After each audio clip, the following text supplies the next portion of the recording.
జై తెలంగాణ డిబేట్ కు స్వాగతం. నేను సంధ్య. తెలంగాణ సీఎం రేవంత్ రెడ్డి 4వ రోజు జపాన్ పర్యటన కొనసాగుతోంది. జపాన్ రాజధాని టోక్యోలోని హోటల్ ఇంపీరియల్లో Bharat Japan economic partnership road షోలో రాష్ట్రంలో పెట్టుబడులకు ఉన్న అవకాశాలను తెలంగాణ అధికార బృందం జపాన్ పారిశ్రామికవేత్తలకు వివరించింది. వివిధ రంగాలకు చెందిన దాదాపు 150 మందికి పైగా జపాన్ పారిశ్రామికవేత్తలు ఈ సదస్సులో పాల్గొన్నారు. నిన్న 11,062 కోట్ల పెట్టుబడులకు అగ్రిమెంట్ కుదుర్చుకున్నారు.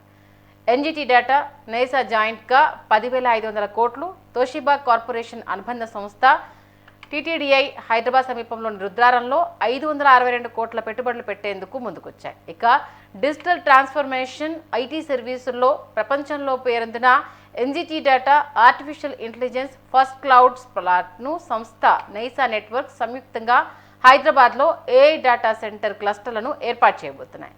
ఇక రాష్ట్ర ప్రభుత్వంతో కలిసి దాదాపు 10,500 కోట్ల పెట్టుబడితో ఈ క్లస్టర్ ఏర్పాటు చేసేందుకు టోక్యోలో జరిగిన ఉన్నత స్థాయి సమావేశంలో ఎంఓయూ కుదిరింది. సీఎం రేవంత్ రెడ్డి సమక్షంలో ఎన్జిటి డేటా, నైసా నెట్వర్క్స్ నుంచి బోర్డు సభ్యుడు Ken Kansuyama, director Tadaoki Nishimura, NGT global data centers India managing director Alok Bajpai, Neisa CEO, NGT global data chairman Sharad Sanghi ఈ ఒప్పందంలో పాల్గొన్నారు. ఈ సందర్భంగా పెట్టుబడుల ఒప్పందంపై సీఎం రేవంత్ రెడ్డి ఆనందం వ్యక్తం చేశారు. రాష్ట్ర ప్రభుత్వం అమలు చేస్తున్న పారిశ్రామిక విధానాలు, ఇన్వెస్ట్మెంట్లు ఆకర్షిస్తున్నాయని అన్నారు. ఎన్జిటి భారీ పెట్టుబడుల ఒప్పందంతో ఏడబ్ల్యూఎస్, ఎన్జిటి, టెల్మన్ హోల్డింగ్స్, సిటిఆర్ఎల్ఎస్ వంటి పెద్ద కంపెనీల డేటా సెంటర్ల ప్రాజెక్టులు వరుసలో దేశంలో ప్రముఖ డేటా సెంటర్ హబ్గా హైదరాబాద్ స్థానం మరింత బలపడిందని చెప్పారు.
ఇక హైదరాబాద్లో నిర్మించబోయే ఈ ఇన్ఫ్రాస్ట్రక్చర్ 400 మెగావాట్ల డేటా సెంటర్ క్లస్టర్తో నిర్మించబోతున్నారు. 25,000 జీపీయూలతో దేశంలోనే అత్యంత శక్తివంతమైన ఏఐ సూపర్ కంప్యూటింగ్ మౌలిక సదుపాయాలను సమకూరుస్తుంది. దేశంలో తెలంగాణను ఏఐ రాజధానిగా మార్చాలనే లక్ష్యానికి, అంటే ఆర్టిఫిషియల్ ఇంటెలిజెన్స్గా రాజధానిని మార్చాలనే లక్ష్యానికి అనుగుణంగా ఈ ప్రాజెక్టు రూపుదిద్దుకుంటుంది. ఎన్జిటి డేటా, నైసా కంపెనీలు సంయుక్తంగా ఏఐ ఫస్ట్ సొల్యూషన్ని అభివృద్ధి చేసేందుకు ఈ క్లస్టర్ కొత్త ఆవిష్కరణల కేంద్రంగా ఉండబోతోంది. ఇక 500 మెగావాట్ల వరకు గ్రిడ్ పునరుత్పాదక విద్యుత్ మిశ్రమంతో ఈ క్లస్టర్ నిర్వహిస్తారు. లిక్విడ్ ఇమర్షన్ వంటి అత్యాధునిక కూలింగ్ టెక్నాలజీలను అవలంబిస్తారు. ఈ క్యాంపస్ తెలంగాణలోని విద్యాసంస్థల భాగస్వామ్యంతో ఏఐ ప్రతిభను పెంపొందిస్తుంది. రాష్ట్ర డిజిటల్ పబ్లిక్ ఇన్ఫ్రాస్ట్రక్చర్ మిషన్ను దోహదం చేస్తుంది.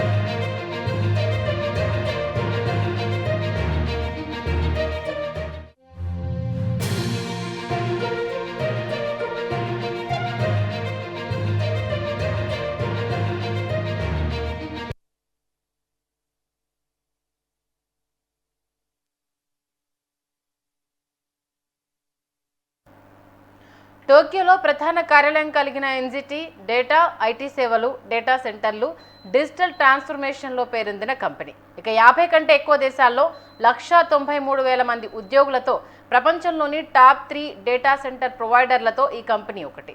ఇక public services, BFSI, health care, manufacturing, telecom వంటి రంగాలకు ఈ సంస్థ సేవలు అందిస్తోంది. తోషిబా కార్పొరేషన్ అనుబంధ సంస్థ టీటీడీఐ తెలంగాణ ప్రభుత్వంతో కలిసి పనిచేసేందుకు ముందుకొచ్చింది. విద్యుత్ సరఫరా, పంపిణీ రంగంలో పెట్టుబడుల ఆవిష్కరణలను ప్రోత్సహించేందుకు ప్రభుత్వంతో ఒప్పందం కుదుర్చుకుంది. ఈ అగ్రిమెంట్ ప్రకారం హైదరాబాద్ సమీపంలోని రుద్రారంలో టీటీడీఐ సర్జ్ అరెస్టర్స్ తయారీ ఫ్యాక్టరీని ఏర్పాటు చేస్తోంది. ఇక వీటితో పాటు power transformer, distribution transformer, gas insulator, switch gear తయారీ సామర్థ్యాన్ని విస్తరించడానికి ఇప్పటికే అక్కడ ఉన్న ఫ్యాక్టరీలను అప్గ్రేడ్ చేయనుంది. ఈ ప్రాజెక్టు 562 కోట్ల రూపాయల పెట్టుబడులు పెట్టబోతుంది. ఇక అత్యాధునిక టెక్నాలజీని ఉపయోగించే ఈ కొత్త ఫ్యాక్టరీ విద్యుత్ రంగంలో పెరుగుతున్న డిమాండ్ను తీర్చడంతో పాటు ఉద్యోగ అవకాశాలను కల్పిస్తుంది. రుద్రారంలో ఇప్పటికే 2 ఫ్యాక్టరీలను విజయవంతంగా నిర్వహిస్తున్న టీటీడీఐ ఈ కొత్త పెట్టుబడితో 3వ ఫ్యాక్టరీ నెలకొల్పనుంది. ప్రస్తుతం ఉన్న ఫ్యాక్టరీల సామర్థ్యాన్ని విస్తరించనుంది. టోక్యోలో జరిగిన ఉన్నత స్థాయి సమావేశంలో సీఎం రేవంత్ రెడ్డి సమక్షంలో Toshiba corporation energy business director Hiroshi Kaneta, special chief secretary Jayesh Ranjan, TTDI chairman, managing director Hiroshi Furuta ఈ ఒప్పందంపై సంతకాలు చేశారు. ఈ నేపథ్యంలో ఈ 4 రోజుల పర్యటన బిజీగా సాగింది. దీంతో పాటు తెలంగాణకు అనేక ప్రాజెక్టులు తెచ్చేందుకు ఒప్పందాలు కూడా జరిగింది. ఇక ఉద్యోగ అవకాశాల కల్పనే లక్ష్యంగా తెలంగాణ అభివృద్ధి దిశగా అడుగులు వేస్తూ సీఎం రేవంత్ రెడ్డి అనేక ప్రాజెక్టులకు సంబంధించి ఎంఓయూ కుదుర్చుకున్నట్టుగా వారు అధికారికంగా విడుదల చేయడం జరిగింది. ఈ నేపథ్యంలో యువతకు ఈసారి పెద్దపీట వేస్తూ ఉద్యోగ కల్పనకే దిశగా ఏఐ అంటే ఇన్ఫర్మేషన్ టెక్నాలజీకి సంబంధించి దాన్ని తెలంగాణలో పెద్ద ఎత్తున నిర్మించేందుకు సన్నాహాలు చేస్తున్నారు.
ఇప్పటికే అటు తెలంగాణ ఐటీ హబ్కి కేర్ ఆఫ్గా మారిన విషయం తెలిసిందే. ఇక జపాన్కి వచ్చేసరికి టెక్నాలజీని ఏ రేంజ్లో పొణికిపుచ్చుకుంటుంది, ఎప్పటికప్పుడు అప్డేట్ అవుతూ మిగతా దేశాలకు ఎలాంటి సహాయ సహకారాలు అందిస్తుందో మనందరికీ తెలిసిందే. అలాంటి జపాన్తో ఇప్పుడు సీఎం రేవంత్ రెడ్డి ఈ 4 రోజుల పర్యటనలో అనేక అంశాలను ఎంఓయూ కుదుర్చుకోవడం జరిగింది. ఇదే అంశానికి సంబంధించి మనతో మాట్లాడడానికి అటు కాంగ్రెస్ నుంచి టీపీసీసీ ప్రతినిధి పిట్టా నరసయ్య గౌడ్, అలాగే బీఆర్ఎస్ నుంచి బొమ్మర రామ్మూర్తి గారు, రాజకీయ విశ్లేషకులు ఉప్పాల లక్ష్మణ్ గారు మనతో ఉన్నారు.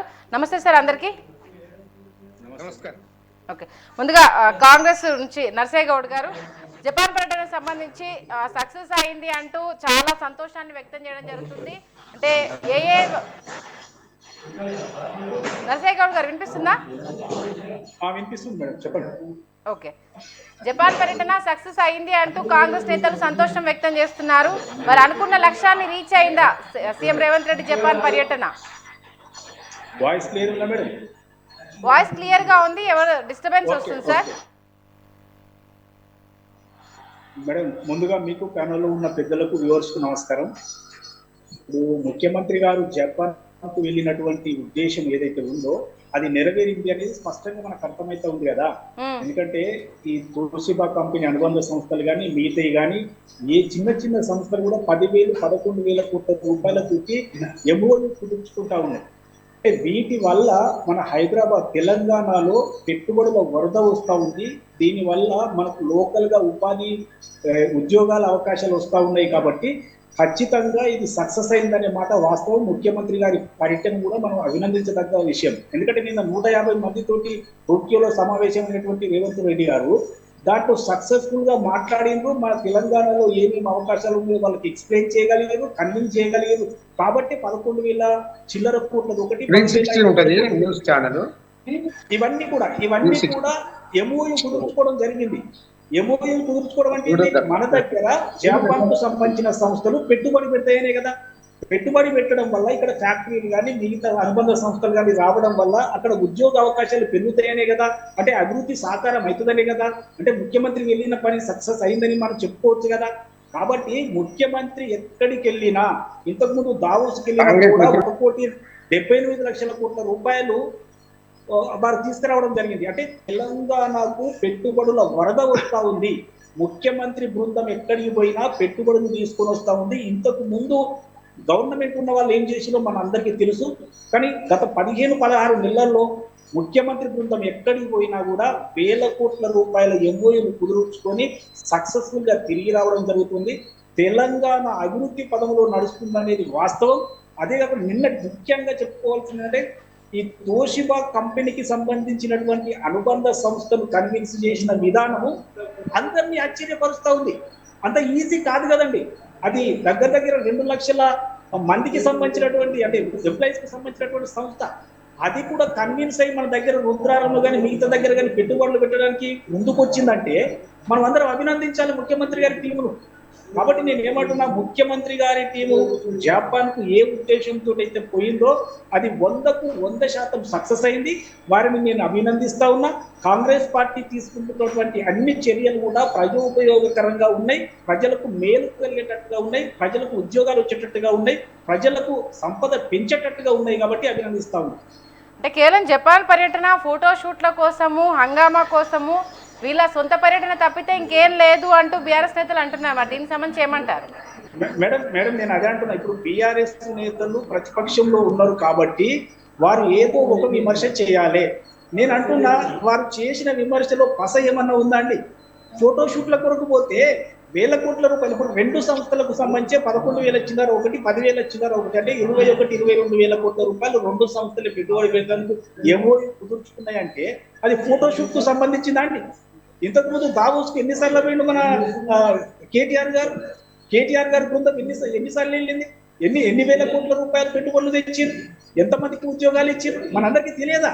అంటే వారు చేసినటువంటి పనులు ఇప్పుడు మాకు ఆపాదిస్తే ఎట్లనండి? మేము ఫోటోషూట్లకు కాదు పోయింది. మా ముఖ్యమంత్రి గారు స్పష్టంగా పెట్టుబడులు తేవడానికి పోయిన 2 సంస్థలతోటే 21-22,000 కోట్ల రూపాయల పెట్టుబడుల అగ్రిమెంట్స్ కుదుర్చుకున్నారు. దాన్ని మనం అభినందించాలి. కానీ ఫోటోషూట్లు ఏముందండి? అగ్రిమెంట్ చేసుకున్నప్పుడు ఫోటో తీసుకుంటారు తప్ప. కాబట్టి నేను ఒకటే అంటున్నా, విమర్శ చేసే కంటే ముందట వారు ఏం చేసిరు అంతకుముందు 10 సంవత్సరాల అధికారంలో ఉండు ఒకసారి గుండె మీద చేసుకొని చెప్పాలి. ఈ రోజు 15-16 నెలలు కాలేదు, లక్షల కోట్ల రూపాయలు వరద పారిస్తా ఉన్నది రేవంత్ రెడ్డి గారి బృందం. కాబట్టి తెలంగాణకు రేవంత్ రెడ్డి గారి అధికారంలోకి రావడం అదృష్టంగా భావిస్తా ఉన్నారు ప్రజలు. మీరు ఏ గల్లి కన్నా వెళ్ళండి, ఇవాళ ప్రభుత్వం ప్రకటించిన పథకాలన్నీ అమల్లోకి వస్తా ఉన్నాయి. ఏ సామాన్య రైతును అడిగినా, ఏ సామాన్య మహిళను అడిగినా, ఎవరిని అడిగినా, సన్న బియ్యం విషయం తీసుకున్నా, ఏ రకంగా తీసుకున్నా కూడా అందరూ సంతృప్తితో ఉన్నారు. కాబట్టి తెలంగాణ గవర్నమెంట్ అభినందిస్తున్నారు. ముఖ్యంగా టోక్యో పర్యటనకు వెళ్ళినటువంటి ముఖ్యమంత్రి బృందాన్ని నేను అభినందిస్తున్నాను.